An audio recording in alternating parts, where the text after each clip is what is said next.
أعوذ بالله السميع العليم من الشيطان الرجيم بسم الله الرحمن الرحيم الحمد لله رب العالمين والصلاة والسلام على أشرف الأنبياء والمرسلين نبينا محمد وعلى آله وصحبه وسلم تسليما كثيرا وبعد Falëndrimi takon Allahut subhanahu wa ta'ala, I cili meriton me të drejtë adhurohet.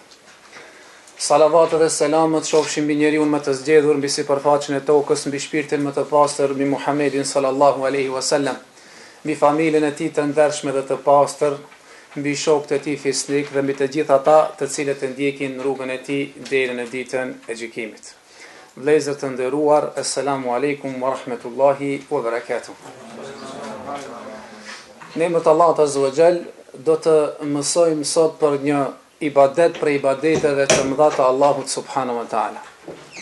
Në të cilin ibadet nuk pranohen veprat pos duke qenë ki ibadet I kompletuar. Pra ki ibadet I kompletuar pra quhet pastrim. Nuk ishte pastrim I shpirtit, po është pastrim I trupit. Pra ashtu siç është e njohur në kapitujt e fikut pra gusli. Edhe kjo se çdo I ri dhe çdo e re dhe çdo musliman e ka për obligative që ta mëson këtë ibadet, shkaku se nëse ky ibadet nuk është në rregull, atëherë asnjë ibadet tjetër nuk mund të jetë në rregull. Pra kjo është gusli. Çka do të thotë gusl? Apo pastrim do të thotë larje e trupit të njeriut me ujë, duke e përfshirë në tërësi. Larja e trupit në tërësi, duke e përfshi trupin me ujë në tërësi. Nuk është larje me sapun, as me shampon, sikur është e njohur te ne, mendoj se nëse pastrohesh me shampon dhe me sapun, kjo është pastrim. Ja. Kjo është pastrim I cili është pastrim adhurimi. Pra nuk pastrohet me shampon, me sapun apo me gjëra tjera, por pose pastrohet me ujë. Edhe atë duhet që uji të krejt trupin në tërësi që ta kalon pra ujë. Gusli apo pastrimi është obligative në sheriatin islam. Fjala gusl nënkupton hudhja e ujit në të gjithë trupin. Gusl do të thotë hudhja e ujit në të gjithë trupin. Allahu subhanahu wa taala thot për këtë argument: nëse jeni gjunub, atëherë pastrohuni. In kuntum junuban fatahharu. Nëse jeni gjunub, atëherë pastrohuni. Pra kur duhet ne si musliman të pastrohemi? E para prej saj është kur del nga njeriu lëngi I cili është quajtur sperm. Pra kjo mund që të ndodh kur të jetë ose zgjut apo të jetë në gjumë. Se ka mundësi që njeriu të jetë në gjumë dhe t'i ndodh kjo gjumë, e atëherë duhet që njeriu të pastrohet. Pa marrë parasysh a ka pas kontakte intime apo nuk ka pas kontakte intime. A u kry? Për atë thot Umu Seleme e Ensaresha, edhe si që ka thonë pejgamberi alayhi salatu vesselam, Allah ju mëshiroft gratë e ensarve, edhe pse ishin të turqme, nuk I ndalon të ata për ta mësuar dinin e Allahut. Thot kjo Umu Seleme, se e ka pyetur pejgamberin sallallahu alaihi wasallam, I ka thonë: o I dërguari I Allahut, Allahu nuk turprohet nga paraqitja të vërtetës. Prandaj edhe unë nuk turprohem të pyes është e detyrë e gruas të lahet kur derdhet në ëndër.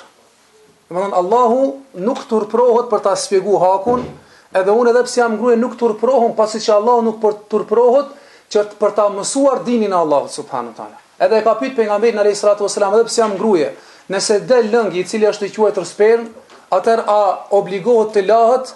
Thot pejgamberi sallallahu alaihi wasallam ju përgjigj, thot po kush kur del lëngu, atëherë obligohet që të pastrohet pra të merr gusl. E dyta prej saj është marrëdhëniet intime seksuale. E kjo detyrohet që të lahet edhe gruaja, po njëjtën kohë detyrohet të lahet edhe burri. Pejgamberi sallallahu alaihi wasallam ka thonë: idha ijtama al-khitanani wajaba al-ghusl, kur takohen dy sunetimet, atëherë obligohet larja. Ndoshta shumë njerëz kur e shpjegojnë punën e guslit, mendojnë se është shumë e thjeshtë dhe është diçka e parandësishme. Realitet kemi taku njerëz në moshën e shtyr haxhiler, kur ka ardhur koha në hax, që janë çel disa mesele rreth guslit, sikur thot më kujtohet, që patmi cekën çket hadithi se kur takohet dy organi mashkullit dhe organi i femrës, as sunetimet, atëherë domethënë obligohet gusli. Tha nëse herë kemi bu marrëdhënie intime dhe nëse s'ka dalë lëngë kemi vazhdu, kemi shku në punë, mi fale kështu në radhë.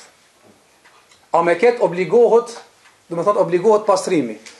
Nëse organi i mashkullit hin të organi i femrës, ashtu siç hin unoza në gisht, atëherë domethënë obligohet gusli pa marrë parasysh a del lëngu sperma apo nuk del.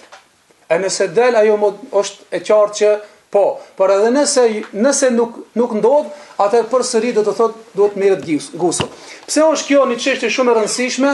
Për shkak se krejt ibadetet, as namazi, as thuja tavafi, as shumë ibadete tjera, leximi i Kuranit, e shumë ibadete tjera të cilat bëhen pa abdes, nuk ka mundësi, pa e nxjerr xhunublokun, pa u pastruar nga xhunubloku, pra nuk lejohet që ne të bëjmë asnjë ibadet. Pra e dyta është kjo. E treta është hajdi dhe nifasi. Do të thonë hajdi te gratë është cikli mujor, kur gratë do të thonë i kanë kohët periudhën e ciklit mujor të menstruacioneve, ata nuk falen derisa të pastrohen. Dhe jo që vetëm ndërprerja e ciklit, por se me larjen ajo pastrohet, nuk pastrohet me ndërprerjen e ciklit. Me thonë, ka dukush mendon se nëse është pastru dhe nuk ka më cikël mujor, është ndërprej, është pastru. Nëse nuk merr gusl, atëherë namazi asaj nuk është i pranuar, për shkak se ajo ende nuk është pastru. Pastrimi ndodh pasi që të merr gusl. Po ashtu edhe hajdi. Hajdi çka do të thotë? Kur grua me shtatzone dhe pas lindjes së saj, domethënë 42 apo 30 e diçka apo më pak apo më shumë, quhet hajd, që është periudha një muaj e tepër. Domethënë mes ciklit mujor. Edhe kjo, pasi që të pastrohet, e din se është pastruar, është ndërprej cikli i hajdit, atëherë çka ndodh? Atëherë obligohet që ajo të lahet të merr gusl. Po ashtu e katërta, e cila është gusli, që është edhe një gjë e rëndësishme, ku shumë të ne njerëzit kur i vdes ndonjë prej familjes vet, thot valla s'di me të midisudve, valla i hoxhën e të verën e talaje. Edhe xhenazët mi dhon gusl. Domethënë nuk ka dallim mes njeriu i cili bëhet xhunup që të pastrohet, ashtu siç e cekëm që pastrohet edhe gruaja, ashtu pastrohet edhe i vdekuri. Nuk ka dallim në pastrim. Domethënë i jepet gusl të vdekurit, ashtu siç i jepet gusl të gjallit. A u kupton deri këtu? Po, e njëjtë. E kjo është shumë e rëndësi, për shkak se apo sheh shumë ibadete ndërlidhen me guslin. Shumë ibadete ndërlidhen, do të thotë, me gusli. E pesta, edhe kur pabesimtari apo mushriku hin në islam, normal që pas shahadetit që hin në fe, ai do të pastrohet. Për shkak se nëse e dim, mos besimtarët nuk e di se çka është gusli. Edhe ka mundësi ata tan jetën e vet hecin xhunup. Han xhunup, pin xhunup, hecin xhunup, nuk e di se çka është elame, se nëse slahesh në mënyrën e cila është quajtur gusl, atëra i mbetet i papastër. Për ata me futin e tij në islam, me dëshminë e tij ashhadu an la ilaha illallah wa ashhadu anna muhammeda rasulullah. Pra, pastaj e dyta obligativja është çka? Çaj të pastrohet, lahet. Nëse ai nuk pastrohet, nuk lahet, atëherë ai ende mbetet i papastër. Ma thonë që kanë thonë, Allah Azza wa Jalla thotë, innamal mushrikuna najas, vërtet mushrikët idhujtarët janë të papastër, të ndytur. E kanë thonë dietarët se në dy mënyra. I ndytur nga shirku, e cila është pastrimi i saj është tauhidi, pra largimi nga shirku, për ata thënë ne ashhadu an la ilaha, do të thonë dëshmojnë se s'ka ilaha, s'ka të adhuruar tjetër përpos Allahut, do të thonë njëherë mohojnë shirkun, pastaj tauhidin, dhe besojnë se pejgamberi i fundit është Muhamedi sallallahu alaihi wasallam. Pa pastrohet nga shirku, i cili është pastrim shpirtëror, pastaj pastrohet edhe trupin, e cila është gusli. Me këtë, atëherë është i gatshëm që ai të kryjnë adhurimet e Allahut, ta kryjnë namazin, ta mëson leximin e Kuranit e të mëson pastaj dispozitat e fesë islame. A kuptuam deri këtu? Vazhdojmë. Çka i ndalohet njeriut i cili është i papastër? Kush cek diçka prej gjërave të cilat i ndalohet njeriut që t'i bën ata veprime kur ai është i papastër. Le ta ngren gishtin ai i cili është më i burr, kështu që frigohet.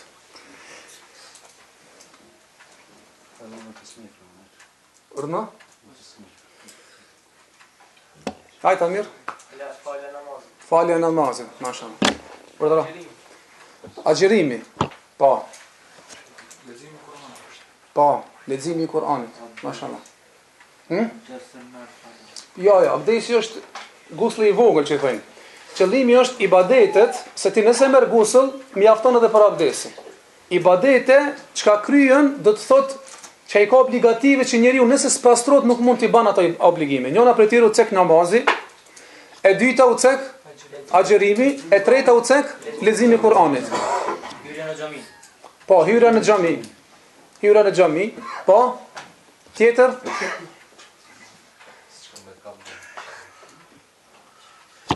Nëse është një kush i vdekur nuk i lejohet me hapur aty. Ja, nuk është kjo. Ai që është kështu rregulli, ai i cili kanë thënë ulemat që e lan xhenazën i cili është i vdekur, jep gusull, për shkak se është i vdekur, është mirë për sunetit që edhe ai pastaj të pastrohet. Apo të merr abdes, s'paktu të merr abdes, apo të merr gusull. Jo, është njëna, po, tavafi rreth Ka'bës. Domthon tavafi rreth Ka'bës është, ka thënë pejgamberi sallallahu alaihi wasallam, se tavafi rreth Ka'bës është namaz, por se në tavaf lejohet të bisedohet e namaz jo. Domethënë ai që e bën tavafin është një ibadet sikur me qenë namaz. Vetëm se dallimi mes tavafit edhe namazit që namaz lejohet me fol, nëse fol njëri del pi namazi. An tavaf bën dua, ndërkohë mund me pyet dikush ndonjë pyetje, edhe me aktiv përgjigjen, edhe është mbetet në tavaf, edhe nuk prish punë.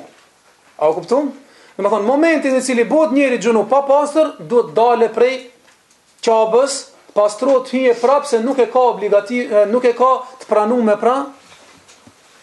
Nuk e ka të pranuar, domethënë tavafin. Pastrimet e pëlqyeshme të muslimanit. Cilat janë ato raste që muslimani është mirë të pastrohet, pra të cilat janë mustahab, të cilat janë të pëlqyeshme. Ne deri tash i cekum ato të cilat janë obligative. Domethënë namaz patjetër që të pastrohesh, Në rrotullim të Ka'bës patjetër, në xherim patjetër, hyrja në xhami patjetër. Domethënë leximi i Kuranit patjetër. Tash ka gjëra të cilat janë të pëlqyeshme. Njëra prej tyre dhikri, përmendjen Allah. Po, njëra prej tyre po. Tjetër? Xhumo. Po, xhumo domethënë është pejgamberi sallallahu alaihi wasallam i ka porosit pra umetin e tij që ata të pastrohen ditën e xhumo. Edhe nëse nuk është bërë xhunup. E mo nëse është bërë xhunup ajo obligative është e domosdoshme, por kjo është e pëlqyeshme që në xhumo njeriu të pastrohet. Pastaj tjetër prej gjërave të pëlqyeshme. Për namaz bajramit. Po, për namaz të bajramit. Pastrimi në ditën e bajrameve. Domethënë nash bajrami i madh, nash bajrami i vogël, fitr bajrami apo kurban bajrami. Të dia domethënë është prej mustahab, pra e pëlqyeshme që të njeriu të marrë gusull. Por nëse merr abdes, i mjafton. Por prej sunetit, domethënë që është mustahab e pëlqyeshme që me qenë njeriu me gusull. Pastaj tjerat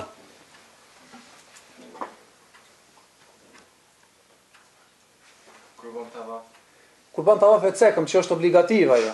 Ne tash kemi ardhur e dyta e cilat janë, domethënë, të pëlqyeshme. Një prej saj është gjatë hyrjes në ihram. Edhe nëse i pasë si e xhunup, domethënë prej gjërave të cilat janë të pëlqyeshme është njeriu të marrë gusull pastrohet, ti marrë gusl dhe ti vesh ihramat në duke qenë i pastër. Edhe pastrimi gjatë hyrjes në Mekë. Domethënë se Mekën e konsiderojnë zakonisht Ka'bën. Jo Ka'bja, Mekka i ka kufit. Domethënë kufit.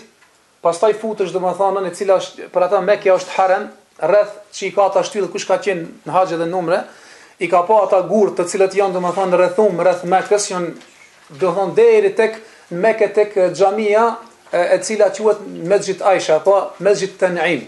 Domethënë është larg Ka'bës, është më larg, prej aty fillon domethënë rrethimi i haremit, e cila quhet harem, pra hyra në Mekë. Kjo prej gjërave të cilat janë të pëlqyeshme.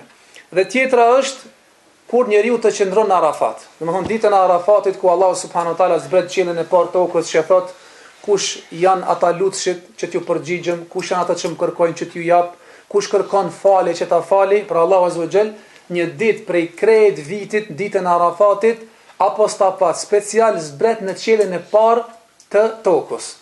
Edhe ja u pranon duat në Arafat, të cilët, domethënë njerëzit i veshin dhe qëndrojnë në Arafat prej në mëngjes sa të lind dielli deri sa të perëndon dielli.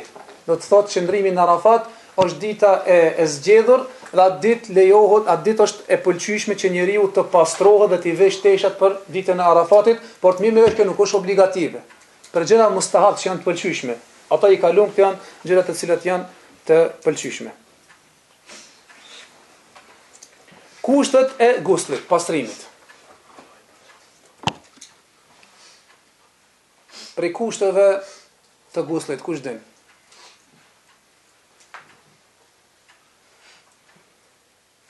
Opa. Ja, s'ban ti me fal. Se nuk ka interesant është njëri me fal. Unë veç foli këtë. Në leje tash edhe se urdhra niyeti. Allahu akbar. Allahu të dhash në dituri. E para është niyeti. Pse niyeti? Pejgamberi sallallahu alaihi wasallam thotë se cilët e transmeton Omer ibn Khattabi radhiyallahu anhu hadithin që thotë innamal a'malu binniyat. Çdo vepër është sipas qëllimit, sipas niyetit. Pse thënë niyet? Se mundet njeriu të hijë në banjo, të pastrohet, pasi që të pastrohet, dal pi banjos, edhe përsëri mund të metën xhunup. Si për shkak se nuk e ka bën jetë pastrohet pi xhunubllokit. E ka bën jetë pastrohet, për shembull ka shumë nxehtë i madh, sikur tash verës, hin të ta bëjnë tush freskona. Me thon ka adet, edhe ka ibadet. Se ka pastrim adet, edhe ka pastrim ibadet. Pastrimi adet lum futboll apo djersitësh apo diçka lahesh. Po nëse se ki bo niyet që të pastrohesh nga gusli, atëherë ti ende mbetesh i papastër edhe pse ndoshta e la me shamponë, me sapun, ndoshta 3 herë, ke harxhuar një shampon 1 kg komplet. Edhe e ke harxhit një sapun tu lafton. Qëllimi është domethënë çka me pas niyetin që raful hadath, që me ngrit domethënë xhunupllokin prej vetit, që të jesh i pastër, pra duhet e para e tyre është kushti pra niyeti. Domethënë pa niyet, atëherë nuk ka gusl. Domethënë niyeti është e domosdoshëm. Edhe nuk është patjetër që niyeti të bëhet me gojë. E bona niyet me heguz gjuna dehina me komën e gjasë. Edhe s'ni poezi gjimsahati para se me hi me komën e majt kadal të him rejna. Po, normal se njeri, elhamdullat që Allahu Azza ka kriju kështu njeri unë, që kur do të bëjë dëni vepër, me automatizëm i lind ideja e niyetit. Për shembull tash, u afru kohë namazit. Ti do shkon te banjën e ta ke shlon çeshme, ja nis dur. Çka ki bo? Pse e shtove çeshmën? Tri përvesh e kravat.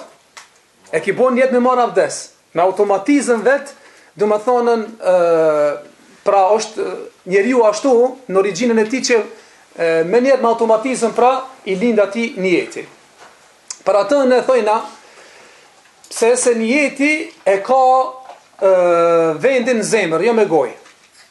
Për shembull, ka nëherë njeri don ta ceke për shembull. Thot un filonin du me qaros. Për shembull, vën se me thonën Enesin e gabon edhe thot Amirin. Shembull. Ama e ka pas qëllim Enesin. Tash cëlla është niyeti i tina? Jo be thot unë e pata niyet Enesin, po më shkoi goja te Amiri. Domethënë po ti e thove me gojë, ti Jo, e pata qëllim me zemër. Për atë dhe njëri nëse lidhet namaz, për shembull është kohën e ikindijës. Kohën e ikindijës. Edhe habitet e bona niyet me fal drekën, edhe hin namaz. A kupton? Ama me zemër e ka pas me fal ikindijen, ama ka gabun shprehje. Niyeti i tij është tamam. A kupton?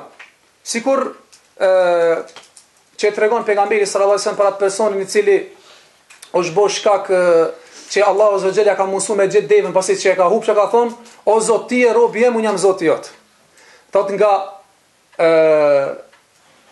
gëzimi i madh që e gjen devën, thot o Zot ti e rob jem, unë jam Zoti jot. Nëse thot o Zot ti e Zot jem, unë jam rob jot, ma mësove, thot pejgamberi sa për gëzimit të madh, ai domethënë i ka dalloshit fjalët. Thot Allahu më shumë gëzot për atë robin kur pendohet se ki robi kur e ka gjet devën. Do me thonë, kjo çka tregohet, me këshirë kështu, atër kjo kufër. A kupton, me thonë që Zotit ti e rob, unë jam Zot. Ama kjo nuk e ka pas qëllimin, kjo edhe pse ka fol me gojë, e ka pas me zemër, ti e Zot, o Zot që ma mundsove, unë jam rob jot.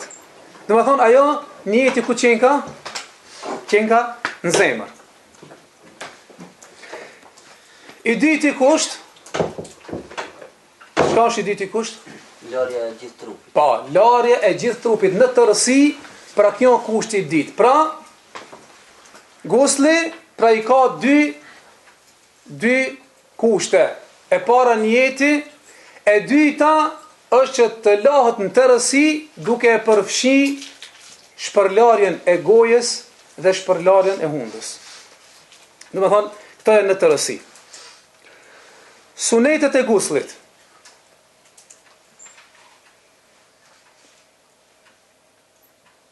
Prej sunetit të guslit, do të thotë që deri tash shpjegum ne forma e përgjithshme e cila pranohet për me qenë i pastër për ibadet. Pastaj shpjegum disa mustahabe edhe disa kushte. Kurse ne tash domi ta kuptojmë se si është sipas sunetit. Sipas sunetit që ka ardhur në transmetime, pejgamberi sallallahu alaihi wasallam në kohën e hershme nuk ka pas tushe dhe s'ka pas sikur sot çeshma. Por janë la domethënë me enë. E kanë mbush domethënë enën edhe me atë enë janë la. Bile deri frikë edhe plesht më herë kur s'ka pas domethënë bojlera, e kanë nxjerr domethënë një enë me ujë edhe është la me enën. E pejgamberi sallallahu alaihi wasallam ka treguar se si është ai gusli i cili bëhet më thonë mënyrë si pas sunetit. E para prej saj është pastrohet organi gjinital.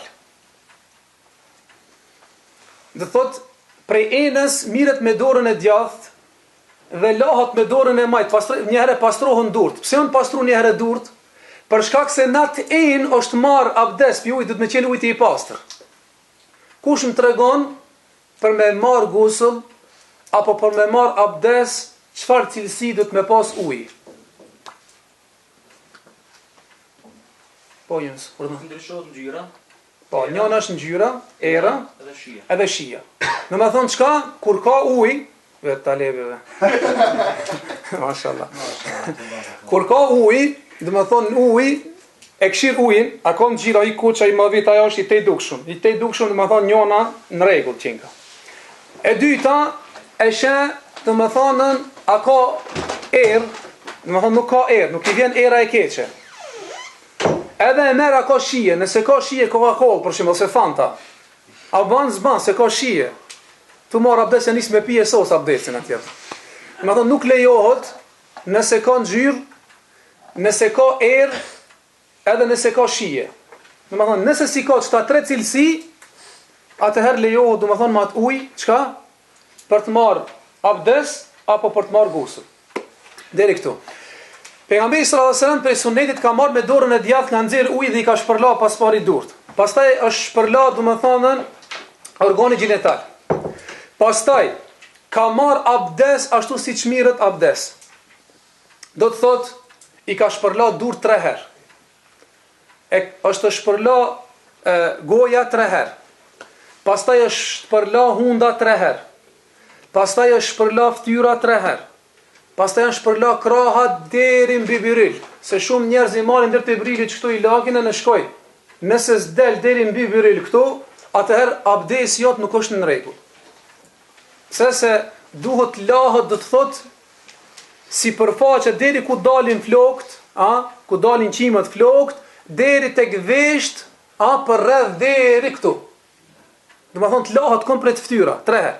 Pastaj të lahët krahi, të fugut ujë, për ata kur kanë marr ujë e kanë ngjyt ujin kështu dhe uji ka rrjedh. Edhe e ka sill, do të thonë kështu, edhe e ka sill. Do të thonë kjo, ka marr 3 herë kështu, e ka mbush grushtin me ujë, pastaj e ka lëshu edhe e ka fërku krejt krahun pra deri këtu. Edhe pastaj tjetrën. Njëjtë e ka bo në atë formë. Pastaj thot i ka marr ujë, e ka heqat ujin e shumë që e ka pas prej dorës, pastaj e ka kalu kokën, jo sikur që e lën duke u zhvest pak frizurë kështu e ndresh, pa kapton edhe u sos puna. Jo, është sipas sunetit mirë, domethënë që prej fillimit të flokëve të kapët deri mbrapa, deri te qimet mbrapa, domethënë të flokëve. Pastaj të kthehet domethënë prap. Kjo është sipas sunetit. Por pse nëse është një grua apo i ka flokë të gjata, nuk detyrohet që të kthehet mbrapa. Po mjafton vetëm se një herë të jepet mes. Ai që i ka flokë të shkurtë është për sunetit me kalu kështu, pastaj me kalu domethënë mbrapa. Pastaj larja e veshëve mjafton një herë. Pastaj larja e kamës mbi zogun e kamës. Shumë herë më ka ndodhur, kam parë raste kur e lan kamën vetëm pak, e fladi që thënë, kur ta shofsh themra i ka mbet pa lak. Nëse themra ka mbet pa lak, do të thonë namazi jot nuk është tamam, edhe abdesi jot nuk është tamam, pra edhe namazi jot është i kot. Ka thënë pejgamberi sallallahu alajhi wasallam: "Wailul lil aqabi minan nar", mirë për ata të cilët nuk i lagin gjymtyrët e trupit, mirë për ata për zjarrin. Do thonë çka, se kjo është ibadet, do të krijet ashtu siç duhet. Pasi që ka marrë në këtë formë, pastaj pejgamberi sallallahu alaihi wasallam ka gjujt ujë, thot 3 grushta ujë mbi kokë. 3 grushta ujë mbi kokë. Dhe është fërku, do të thot, rrojtë e flokëve. Është fërku rrojtë e flokëve. Pasi që në fërku rrojtë e flokëve 3 herë, është la, do më thonë koka, pastaj ka fillu me anën e djathtë. Edhe gjuhët ujë në anën e djathtë, do më thonë prej veshit që me la, e gjun anën e djathtë, edhe e fërkon me dorë atë sa ke mundësi. Se ka mundësi këtu mbrapa nuk mbrin dora, ka disa vende nuk mbrin. Ku nuk mbrin dora nuk e ki obligative merla. Me fërku e kam qëllimi, se ti e gjun ujin krejt në tërsi. Është mirë me i fërku, sidomos kanë thonë gjërat e mbrendshme, sikur janë këta për shembull vijat e dorëve, apo kërthiza, apo kjo që është mes kësaj, apo mes këmbëve. Do të thonë me rok me la anën e djathtë. Pastaj qet e lan anën e majt. Dhe në fund i lan, do të thonë, këmbët. Kjo do të thonë është sipas guslit, sipas sunetit që e ka përdor pejgamberi sallallahu alaihi wasallam. Edhe një tjetër gjë tek pastrimi i femrës. Pra tek pastrimi i femrës është njësoj me njetin sikur se mashkulli, edhe njësoj e ka abdesin sikur se mashkulli, vetëm se tek femrat nëse i ka flokë të gjata dhe i ka të lidhur bisteka, nuk e ka obligative që t'i zgjidh bistekat dhe të mergusull. Mjafton, do më thonë bistekat që i ka të lidha, mjafton gjuhët tek, do më thonë flokët e dame në raj, dhe gjuhët 3 herë, do më thonë ujtë tek vendi, dhe pastaj të fërkohën bishtat, do më thonë të mirën me ujtë e lahën, në këtë formë. Edhe kjo mjafton, do më thonë të ketë gusull. Tjetra, që ndoshta gratë nuk e din, ata që ka i linë gishtat me lak. Gishti cili lihet me lak nuk dëpërton në thojnin. Nëse gruaja i ka kalu cikli mujor, është marë gusull, është pastru dhe i ka lidh thojt, ne themi kjo ka abdes. Njëre ka marë gusull, pastaj i ka lidh thojt me lak, themi ka abdes.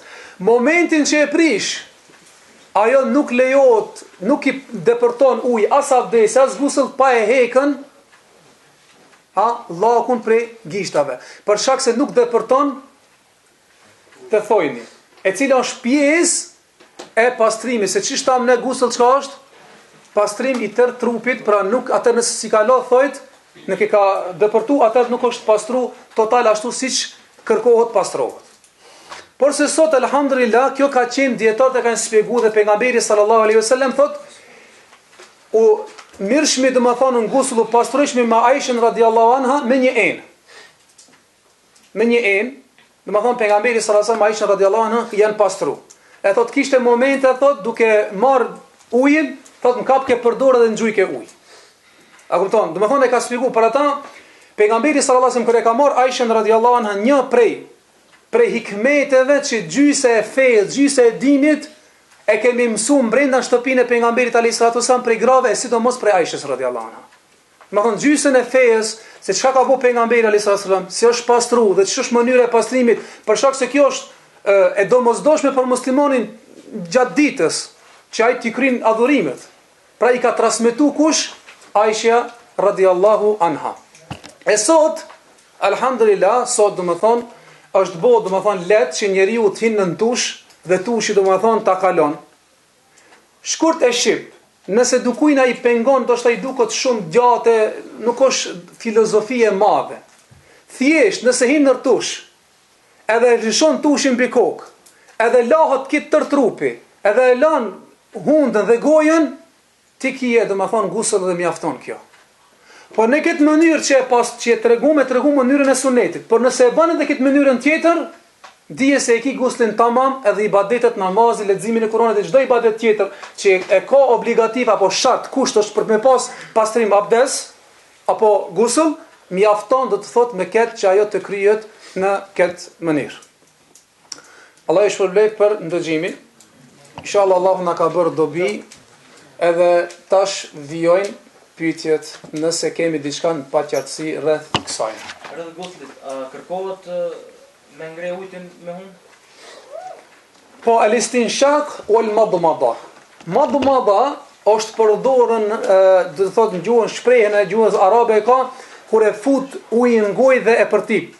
I thonë madmadma. Do të thonë që të mundet ta lan tër gojën. Nëse ti fut vetëm pak ujë dhe nxjerr, ka mundësi mu lag vetëm një pjesë e gojës e jo në tërësi. Po kur bën madmada, do të thonë e fut ujin në gojë dhe e bën kështu. Që thonë e përtip, do të thonë në gojë man ujin, madmada i thonë.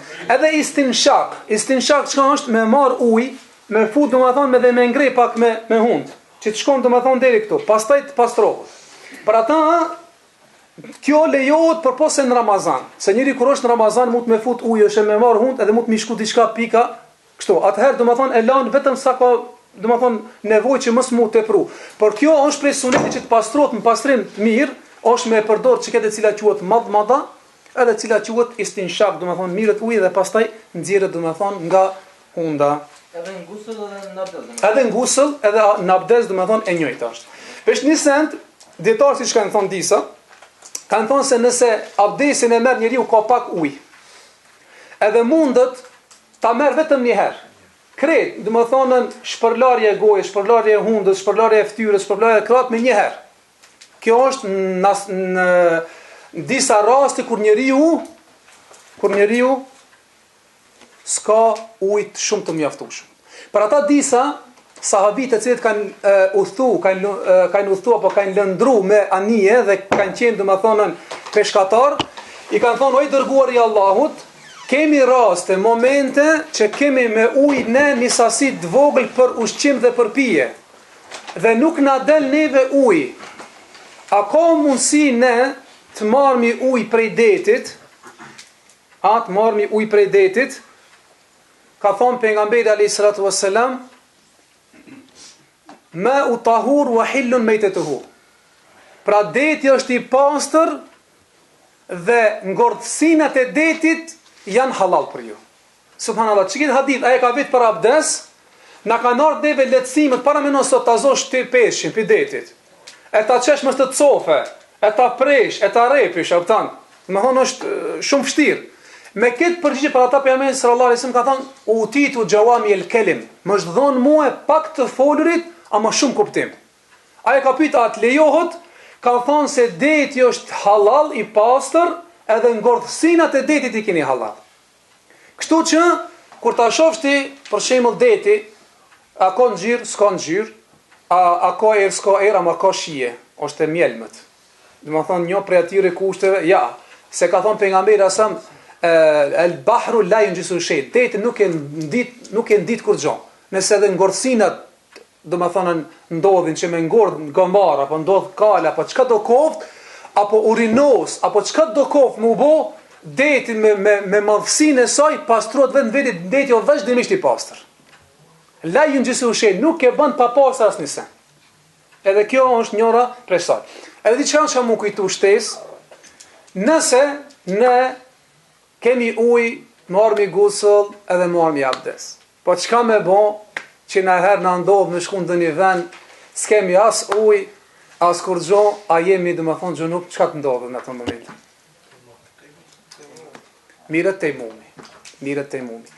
Tejmumi, a mirët vetëm kur s'ka ujë, apo ka raste tjera përveç se kur s'ka ujë, mundet njëri me pas ujë, mi pas ketë, edhe me marrë tejmum. Kur s'ka, jo, ka ujë. Ka ujë, edhe lejohet me marrë tejmum. S'ka ujë mjaftueshëm. Një e para s'ka ujë mjaftueshëm, e dyta, Kur jenë në spital, si mundesh me livrit sen? po, kjo, edhe rast tjetër, Kolla ftoft, ujtë i ftoft në gjallë. Në më thonë qovë sabah, ujtë i ftoft, ta minus 15. s'ka lidhje, ti i fort, ti e duron 15 edhe 20 Ujti s'është i musht edhe ujti nëse s'është i pastër, mirët, për tjetër. Nëse ki rrezik për shembull. Po, kjo është, do të thonë, nëse njeriu është i smur, do të thonë ka ujë, por se uji i ftoft bëhet shkak për të smuar më tepër, por ndoshta bëhet shkak për të qenë vdekje pruse. Sikur disa kanë shkuar në luftë, ndërkohë gjatë luftës plagosët njëri prej sahabëve. Dhe goditet me gur në kokë, dhe livanosët. Prej gurit të cilës është godit në kokë, ai njeriu bëhet i palam. Do të thonë del sperma ngaj. Do të thonë shikoj, ndonjëherë mund të ndodhë që njeriu të goditet me gur nga dhimta apo nga goditja, do të thotë ka dal nga ai, do të thonë langi i spermës, e cila është bë obligative për atë për të pastruar. Çka ju ka thonë pejgamberi sallallahu alajhi wasallam s'ka qenë prezent. Ju ka thonë çka muj me bone, a ka dhe një lehtësim se jam shumë i plagosur dhe kam shumë ethe. Do të thonë jam i smur.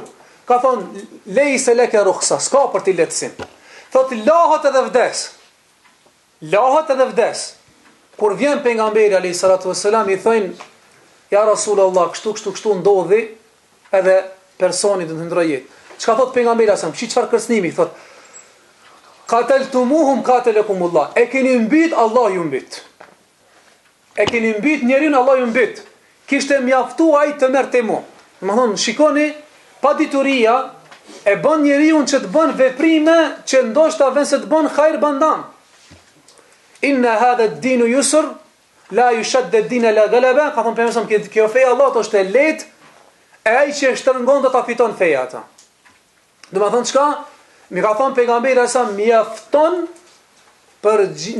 një pyetje e sakt edhe përgjigje e sakt që të i kalohet ki problemi. Thot Ammar ibn Yasir, thot momentit që zbritja ajeti in kuntum junuban fatahharu fa in lam tajidu ma'an fatayammamu, nëse s'keni ju ujë atër merrni, do më thonë tejmum, thot nuk e disha mënyrën e tejmumit. Fatama'aqtu fi at-turabi kama yatama'aqu al-himar. Thot u silla në për tokë ashtu si gomari kur sillet. Do të thonë komplet. Do të thonë ç'është tejmumi? Nuk është tejmumi të marrë 3 herë, fugen 3 ngoj, 3 dhe, e veshti mushe me dhe, e të buhot këtë dhe, a më kamet nuk unë pa dhe, a kupton, tamam, shtash, ja.